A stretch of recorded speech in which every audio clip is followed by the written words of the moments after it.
ये एक on demand video है। जैसे कि हमने आपको बताया था कि अगर आपको स्टॉक्स ढूंढने हैं जिसमें आप ट्रेड कर सकते हैं, इनफैक्ट अगर आप इन्वेस्टमेंट के लिए राइट स्टॉक्स पिक करना चाहते हैं, वो आप एक स्कैन में कर पाएंगे अगर आपने वीडियो एंड तक देखी। तो हमारे साथ कनेक्टेड है one and only mister Rohit Srivastava, जिनको 30 सालों का मार्केट का एक्सपीरियंस है, और वो आज आपको विद फ्यू क्लिक्स ये बताने वाले हैं कि आप ढूंढ पाएंगे स्टॉक्स फॉर ट्रेडिंग, चाहे आप स्विंग ट्रेडिंग करते हो, चाहे आप इन्वेस्टमेंट करते हो।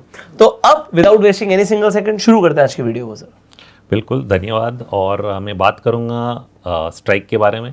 और स्ट्राइक में जो इंडिकेटर्स हमने डेवलप करें, और ये प्रोप्राइटरी इंडिकेटर्स हैं जो कि बाज़ार के मोमेंटम को या किसी भी स्टॉक या सिक्योरिटी का मोमेंटम हर टाइम फ्रेम पे, आर्ली, डेली, वीकली, मंथली, जो भी टाइम फ्रेम पे आपको काम करना है, उस टाइम फ्रेम पे स्कैन करके आप ढूंढ सकते हैं कि कौन से स्टॉक्स बेस्ट हैं।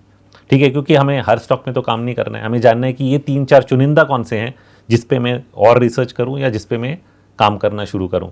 तो इस चीज़ को कैसे, इस जानकारी को कैसे ली जाए और कैसे स्कैन किया जाए, ये सिंपल है। और कुछ ही बटन्स को क्लिक करते हुए आप पता लगा सकते हो कि कहाँ पे ये पैटर्न है जिसमें मुझे इंटरेस्ट लेना है। तो स्ट्राइक सॉफ्टवेयर के लेफ्ट हैंड साइड पे हमारे पास हैं स्कैनर्स। हम लोग इसमें जाते हैं, जैसे मैं स्कैनर्स दबाता हूँ ये पेज खुलता है। उसमें लेफ्ट हैंड साइड पे है रोहित स्कैनर, जिसकी हम लोग आज बात करेंगे। ये रोहित स्कैनर क्या करता है कि हमारा जो प्रोप्राइटरी इंडिकेटर है, जो कि आप यहाँ देख सकते हो, रोहित मोमेंटम इंडिकेटर, इसको हर टाइम फ्रेम पे चेक कर रहा है, इंडाइसिस पे या कोई भी स्टॉक्स पे, कि ये बाय सिग्नल दे रहा है, सेल सिग्नल दे रहा है, ऑलरेडी बाय मोड में है, या ऑलरेडी सेल मोड में है। 4 डिफरेंट मोड्स हैं, इन चारों मोड्स को ये कैप्चर करता है। अब इन चारों मोड से मुझे कौन सा मोड चाहिए, ये मैं फिर ढूंढने की कोशिश करूंगा। ठीक है, तो यहाँ पे इंडाइसिस है, मैं इंडाइसिस को छोड़ के स्टॉक्स पे आ जाता हूँ, क्योंकि सबका इंटरेस्ट जो है वो स्टॉक्स में है। तो मैं सीधा एफएनओ बास्केट लेता हूँ कि एफएनओ का बास्केट है। अभी एफएनओ के स्टॉक्स यहाँ लिस्ट हो गए, और ये एफएनओ स्टॉक्स का आर्ली, डेली, वीकली और मंथली हर टाइम फ्रेम का मोमेंटम आपके सामने स्क्रीन पे आ गया। अब मैं सोचूंगा कि चलो मुझे कॉल ऑप्शन खरीदना है अगले 5 दिनों के लिए। तेजी तो मुझे समझ में आ गई कि चलो तेजी है बाजार में, अगले 5 दिनों के लिए मैं कौन से स्टॉक्स ढूंढूं। तो सबसे पहले डेली टाइम फ्रेम पे मैं सोचूंगा कि कौन से स्टॉक्स ऐसे हैं जिनका ट्रेंड बुलिश है या पॉजिटिव है। वो ऐसे स्टॉक्स हैं जिनमें बाय सिग्नल ऑलरेडी एस्टैब्लिश हो चुका है। तो मैंने बाय पे क्लिक किया, ये एक फिल्टर है, छोटा सा बटन है, मैंने फिल्टर किया, सिर्फ बाय वाले स्टॉक्स आपके सामने आ गए एफएनओ के। अब मैं एक दूसरा स्टेप लूँगा। दूसरा स्टेप ये लूँगा कि मैं ये चाहता हूँ कि आवरली चार्ट्स पे ऐसे स्टॉक्स ढूंढूं जिनमें नया बाय सिग्नल आ रहा है। और जब मैं ये क्लिक करता हूँ, आप देखिए कि मेरे सामने सिर्फ एक ही स्टॉक आया, ब्रिटानिया। अब ये ऐसा क्यों हो रहा है? ऐसा इसलिए हो रहा है कि कई स्टॉक्स हैं जिनमें बाय सिग्नल्स आ चुके हैं, और मुझे चाहिए जो कि फ्रेश मुझे अभी के अभी दिखा रहा हो। तो राइट हैंड साइड पे आपको चार्ट भी दिख रहा है इसी चीज का। जब मैं कैंडल्स कर सकते हैं, ये बार्स की जगह लोग कैंडल्स तो ये रहा कैंडल का चार्ट, और कैंडल के चार्ट पे नीचे मोमेंटम इंडिकेटर है। अगर मैं डेली पे क्लिक करता हूँ, ये मुझे दिखाता है कि डेली का जो मोमेंटम है ये बाय मोड में है कि सेल मोड में है। बहुत ही सिंपल है, क्योंकि जब ग्रीन लाइन रेड के ऊपर जा रही है उसका मतलब बाय सिग्नल आया, यहाँ से बाय मोड में है। ओके, बट ये डेली चार्ट है, डेली चार्ट में बाय मोड में चल रहा है, बट मुझे खरीदना है अगले 2-3 दिनों के लिए। ओके, तो जब बहुत ही शॉर्ट टाइम फ्रेम है तो एग्जीक्यूशन जो है, मैं खरीदने का काम जो है वो आर्ली चार्ट पे करूंगा। तो आर्ली चार्ट पे आ जाता हूँ, और आर्ली चार्ट पे हम लोग ढूंढते हैं कि ये नया बाय सिग्नल आ रहा है क्या। और इसमें सबसे अच्छे जो बाय सिग्नल्स होते हैं वो होते हैं जो कि जब इंडिकेटर 0 तक आने के बाद बाय सिग्नल देता है जी, वो होते हैं। ओके, जो ऊपर से सिग्नल्स आते हैं उनको हम लोग नहीं पसंद करते हैं। तो स्कैन तो इसने करके आपके सामने दे दिया। उसके बाद सिर्फ यही चेक करना है कि ये क्या नया सिग्नल है 0 के लाइन के आसपास। ऐसा तो इस केस में है, ठीक है, क्योंकि ब्रिटानिया का आरएमआई यहाँ 0 के आसपास था, यहाँ से फ्रेश बाय सिग्नल आ रहा है। तो डेली और आर्ली में दोनों में कंफर्म हो चुका है कि इसको अगले 3-4 दिनों के लिए कंसिडर किया जाए। ठीक है, तो दिस इज द सेटअप, जो कि बहुत ही क्विकली मैंने निकाल लिया एक ही स्टॉक पे। और ये ऐसा निकला, इसको हमने लाइव मोड पे रखा है। इसका मतलब कि ये इंडिकेशन हमको लेटेस्ट डेटा पॉइंट पे आया है, लास्ट आवर के डेटा पे और लास्ट दिन के डेटा पे। जब हम इसको चेंज कर देते हैं लास्ट कैंडल के तरफ, तो हमें ये बताता है कि पिछले दिन या पिछले घंटे में कौन से ऐसे सिग्नल्स थे जो आए थे। क्योंकि कभी कभी हम लोग को लेटेस्ट सिग्नल नहीं चाहिए होता है, हम लोग को चाहिए होता है कि हाँ भाई 10 बजे हैं, 10 बज के 5 मिनट तो हो गए, बट 10 बजे क्या क्या बाई सिग्नल्स आए थे। तो वो चीज़ अगर हमें चेक करनी है तो लास्ट कैंडल पे डाल के भी हम लोग चेक कर सकते हैं कि इमीडिएट आवर पे कौन से नए बाई सिग्नल्स आए थे, और वो आपके सामने इमीडिएटली आ जाते हैं। तो अभी आप जैसे ACC देख रहे हैं, ये ACC का आर्ली चार्ट है, इसमें जो है ये फ्रेश बाई सिग्नल नहीं है। फ्रेश बाई सिग्नल इसलिए नहीं है क्योंकि RMI जो है वो नीचे 0 तक नहीं गया, वापस ऊपर आ गया और यहाँ पे बुलिश क्रॉसओवर देने लग गया। मैंने शुरू में आपको बताया जो बेस्ट सिग्नल्स है वो होते हैं जो कि 0 लाइन के नीचे आने के बाद बाई सिग्नल आता है। बाई सिग्नल इटसेल्फ कहीं पे भी आ सकता है, 0 के ऊपर हो या नीचे हो, बट जो ग्रीन लाइन है उसको एक बार 0 टच ज़रूर करना चाहिए, ये ज़रूरी बात है। तो ये चीज़ यहाँ नहीं हुई है, इसलिए ये बाई सिग्नल को हम लोग इग्नोर करेंगे। तो हमारे पास कितने स्टॉक्स हैं? 1 2 3 4 5 6 7, सातों में से मुझे यही चेक करना है कि किसका बाई सिग्नल जो है वो 0 लाइन तक आने के बाद आ रहा है। अगर कोई भी नहीं है तो शायद कोई चुनाव नहीं हो पाएगा। बॉश लिमिटेड है, इसमें भी ऐसा हुआ है, RMI 0 तक आया, 0 के बाद बाई सिग्नल आया, तो ये एक सेकेंड इंटरेस्टिंग सेटअप हो जाता है, ये जो कि पिछले घंटे में आया, नॉट इमीडिएट। ओके, एस्कॉर्ट्स भी नहीं आ रहा है, गुजरात गैस ऑलमोस्ट यहाँ पे ऐसा लग रहा है ऑलमोस्ट यहाँ 0 तक आके गया, शायद इसको कंसिडर कर लें। ओके, बट ये एक्चुअली कंसिडर होता पहले के मूव में। MFSL ये भी 0 के नीचे से आ रहा है, और रैमको ये भी 0 के नीचे से आ रहा है। तो कई स्टॉक्स हैं जो कि 0 के नीचे से हम लोग को आते हुए दिख रहे हैं, बट ये डेली पे हैं।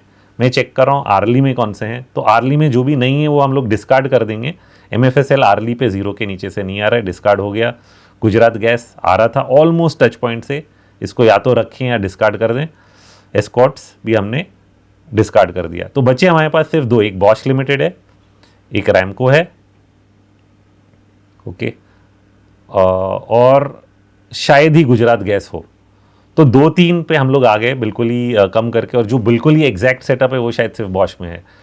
तो ये चीज़ मैंने बहुत ही क्विकली आपके सामने कर ली, कपल ऑफ स्कैन्स में कपल ऑफ बटन्स दबा के, कि कौन से स्टॉक्स हैं जो कि इसमें फिट होते हैं। थोड़ा सा एडिशनल मुझे सिर्फ ये देखना पड़ा कि आर्ली जो बाई सिग्नल्स आ रहे हैं वो 0 के बाद आ रहे हैं या 0 के पहले। सो ये मुझे समझ आ रहा है कि अगर कोई इंट्राडे में जाके स्कैन मारेगा और वो कैंडल क्लोज का वेट करेगा, तो उस टाइम पर उसे 1 घंटे की कैंडल बता देगी कि भैया कि ये स्टॉक्स को आप कंसीडर कर सकते हो। अब आपके पास स्टॉक्स फिल्टर होकर आ गए, अब FNO में बहुत सारे स्टॉक्स हैं, बट आपको ये पता लग गया भाई इस पे आप एक ट्रेड बना सकते हैं कुछ टाइम फ्रेम की। तो वो आपका जरूरी नहीं है कि इंट्राडे के लिए मूव हो, वो आपका पोजिशनल हो सकता है, वो आपका स्विंग मूव हो सकता है। तो आपको कम से कम स्टॉक फिल्टर होकर बहुत आसानी से मिल गए हैं। बट अब सर हमने बात करी थी कि हम इन्वेस्टमेंट के लिए भी बात कर सकते हैं। कई लोग ये सोचते हैं कि भाई मुझे 6 महीने तक स्टॉक्स रखने हैं, 3 महीने तक स्टॉक्स रखने हैं, और लॉन्ग टर्म के बारे में मैं सोच रहा हूँ, तो उसके लिए क्या किया जाए?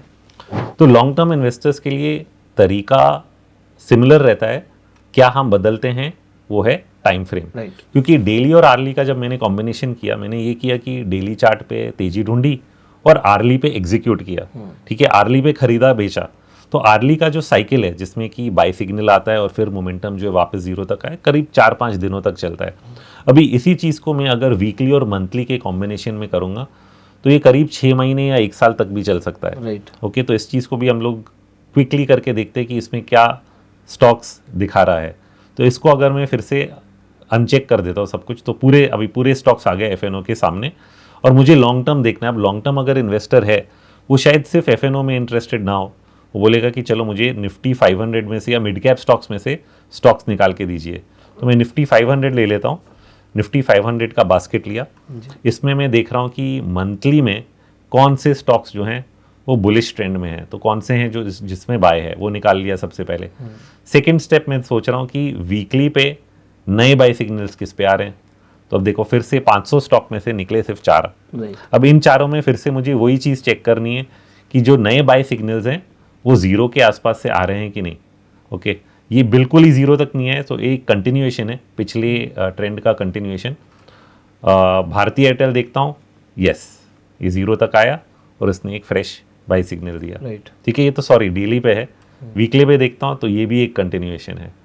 ओके, जिलेट देख रहा हूँ, यस ये वीकली पे सेट हुआ। ओके, और लास्टली SW सोलर को देखता हूँ, यहाँ पे भी वीकली पे एडिशनल। तो एक ही स्टॉक है जिसने मेरे टर्म्स को फिट किया कि 0 से आने के बाद नया बाई सिग्नल आ रहा है, और वो है जिलेट। राइट। तो बहुत ही क्विकली 4 स्टॉक ही निकले और उसमें मैं अगर चारों पे क्लिक करता हूँ पता चल गया किस पे वैलिड सिग्नल है जो कि अच्छे रिस्क रिवॉर्ड से खेला जा सकता है। अब लोग कहेंगे इसमें रिस्क क्या है, रिवॉर्ड क्या है, ये खुद ना खुद आपको नहीं बताता है, बट जो एक सिंपल रूल है इसका ये है कि आप जो सबसे रीसेंट लो है, जब ये बाय सिग्नल आता है, सबसे रीसेंट जो लो पॉइंट है जो कि जिससे इधर है 6167, इसके लो पॉइंट को आप टिपिकली एक स्टॉप लॉस मान के चलें और फिर वहाँ से कोशिश ये करेंगे कि उस ट्रेंड को राइड किया जाए। तो इस चीज़ को फिर हम काफ़ी डिटेल में बाद में एक्सप्लोर कर सकते हैं, बट मेन चीज़ यहाँ पे हमने स्कैनिंग में ये देखा है कि आप स्टॉक्स को बहुत ही क्विकली एक बटन दबा के चुन सकते हैं और ऐसे एक मोमेंटम इंडिकेटर के साथ जो कि आपको किसी और प्लेटफॉर्म पे नहीं मिल रहा है। तो आप ये स्कैन खुद से कर सकते हैं। आपको यहाँ पर स्ट्राइक का लिंक डिस्क्रिप्शन और पिन कमेंट में मैं दे दूंगा, so that you can explore yourself. और यहाँ पर बड़े आराम से आप जाइए, आपको 7 डेज का फ्री ट्रायल मिलता है और उसके बाद मंथली भी। सर कितना फीस है इसका? 650 रुपये का है। और मैं एक और चीज़ इसके बारे में बताना चाहूँगा कि ये इंडिकेटर क्यों, कई लोग ये पूछेंगे कि RMI आपने खुद का बनाया, ऐसा क्यों नहीं, बहुत सारे मोमेंटम इंडिकेटर्स है। ये बनाने का मेरा मेन रीज़न था और ये भी इंडिकेटर मैंने बनाया 96 में और उसको एक मॉडिफिकेशन 99 में किया। तो आप समझिए कि करीब 25 सालों से मैं इसका इस्तेमाल कर रहा हूँ। इसकी खूबियत ये है कि जो टिपिकल हमारे जान पहचान के इंडिकेटर्स हैं MACD जैसे, उससे करीब 3 या 4 दिन पहले इसमें बाय सेल सिग्नल्स आ जाते हैं। अच्छा। तो स्पीड जो है ये मेन एसेंस है कि हमें जल्दी बाय सेल सिग्नल चाहिए। और दूसरे इंडिकेटर्स जैसे ROC हैं वो बहुत ही एरेटिक होते हैं, हिलते हैं। इसको हमने स्मूथ करके इसको सिंपल कर दिया ताकि नॉइज़ भी कम हो और फास्ट भी हो, ताकि लोग इसका मल्टी टाइम फ्रेम एनालिसिस कर पाएँ। राइट। सो आई होप आपको ये वीडियो वैल्यूएबल लगा होगा। अगर आपके कुछ सवाल आप कमेंट्स में पूछ सकते हैं। अब यहाँ से आती है एक नई चीज़, वो ये है कि भाई हमने बाय कर लिया, आपने ये समझा कि आप शॉर्ट टर्म के लिए बाय कर सकते हो, लॉन्ग टर्म के लिए बाय कर सकते हो। और लास्ट वीडियो में तो हमने ऑप्शंस की बात करी थी। इनफैक्ट आप कॉल ऑप्शन बॉटम पे कैसे खरीद सकते हो। अगर आपने वो वीडियो नहीं देखा तो एंड स्क्रीन पर और कार्ड पर आपको लिंक मिल जाएगा, आप जाके उस वीडियो को देखिएगा। तो बात आती है भाई कब तक होल्ड करें। सर ने बोला तो ट्रेंड कैप्चर करो, तो ट्रेंड आप कैसे कैप्चर कर सकते हैं? अगर आप इसके ऊपर अलग से वीडियो चाहते हैं तो कमेंट कीजिएगा yes we want a video जिससे हम पूरा ट्रेंड कैप्चर कर सके। तो आप सिंपली लिख दीजिएगा yes we want the video और मैं सबको दिखा दूंगा कमेंट्स एंड विल ट्राई कि हम आपके लिए वो वीडियो जरूर लेकर आए। फाइनली आप इस वीडियो को शेयर कीजिए, प्यार देने के लिए लाइक करिए और चैनल को सब्सक्राइब नहीं किया, चैनल को सब्सक्राइब कर लीजिए, बेल आइकन पर क्लिक करिए जिससे आने वाली एक भी वीडियो आप मिस ना करें। We will see you in the next video. Till that time you go self made and जय हिंद।